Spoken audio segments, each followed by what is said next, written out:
തദ്ദേശ തെരഞ്ഞെടുപ്പ് ഫലം LDFന് അപ്രതീക്ഷിതമായ തിരിച്ചടിയെന്ന് CPIM സംസ്ഥാന സെക്രട്ടറി MV ഗോവിന്ദൻ മാസ്റ്റർ. വിശദമായ പരിശോധന എല്ലാ തലത്തിലും നടത്തി ആവശ്യമായ തിരുത്തലുകൾ വരുത്തിക്കൊണ്ട് തിരിച്ചടികളെ അതിജീവിക്കും. പരസ്യമായതും രഹസ്യമായതുമായ നീക്കുപോക്ക് UDF വർഗീയ ശക്തികളുമായി ഉണ്ടാക്കിയെന്നും ഗോവിന്ദൻ മാസ്റ്റർ വിമർശിച്ചു. 2010 തദ്ദേശ തെരഞ്ഞെടുപ്പിൽ 6 ജില്ലാ പഞ്ചായത്തിൽ മാത്രമാണ് LDFന് വിജയിക്കാൻ സാധിച്ചത്. അത്തരം ഒരു സാഹചര്യത്തിൽ നിന്ന് പിന്നാലെ നടന്ന നിയമസഭാ തെരഞ്ഞെടുപ്പിൽ 2 സീറ്റിനാണ് ഭരണം നഷ്ടമായത്. അതുകൊണ്ട് LDFന്റെ അടിത്തറ തകർന്നു എന്ന തരത്തിൽ ചിലർ നടത്തുന്ന പ്രചാരവേല വിലപ്പോകില്ല.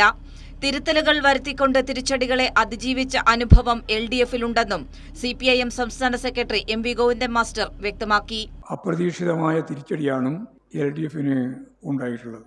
ഈ സംബന്ധിച്ച് വിശദമായ പരിശോധന എല്ലാ തലത്തിലും നടത്തി ആവശ്യമായ തിരുത്തലുകൾ വരുത്തുമെന്നാണ് റിസൾട്ടുമായിട്ട് ബന്ധപ്പെട്ട് ആദ്യം തന്നെ പറയാനുള്ള കാര്യം. LDFന്റെ അടിത്തറ തകർന്നിരിക്കുന്നുവെന്ന് പ്രചാരവേല ചിലർ നടത്തുന്നുണ്ട്. അതുകൊണ്ടാണ് ഞാൻ ഇത്രയും കാര്യങ്ങൾ പറയുന്നത്.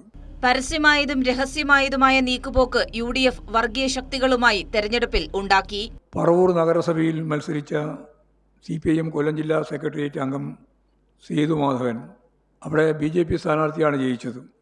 ഞങ്ങൾ ജയിക്കാൻ സാധ്യതയുള്ളൊരു ഒന്നായിരുന്നു.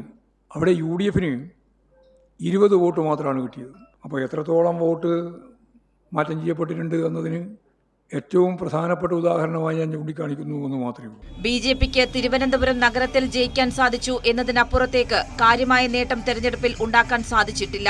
കഴിഞ്ഞ സ്വയംഭരണ തെരഞ്ഞെടുപ്പിൽ പന്തളം, പാലക്കാട് മുനിസിപ്പാലിറ്റികളിലാണ് BJP ജയിച്ചിരുന്നത്. 2 മുനിസിപ്പാലിറ്റികളിൽ.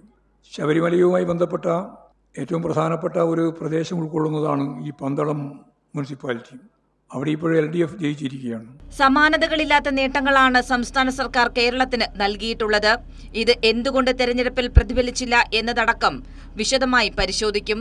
ജനങ്ങളിലേക്ക് ഇറങ്ങിച്ചെന്ന് അവരുടെ കാഴ്ചപ്പാട് മനസ്സിലാക്കി ശക്തമായി മുന്നോട്ടു പോകാനാണ് പാർട്ടി തീരുമാനമെന്നും MV ഗോവിന്ദൻ മാസ്റ്റർ വ്യക്തമാക്കി. കൈരളി ന്യൂസ്, തിരുവനന്തപുരം.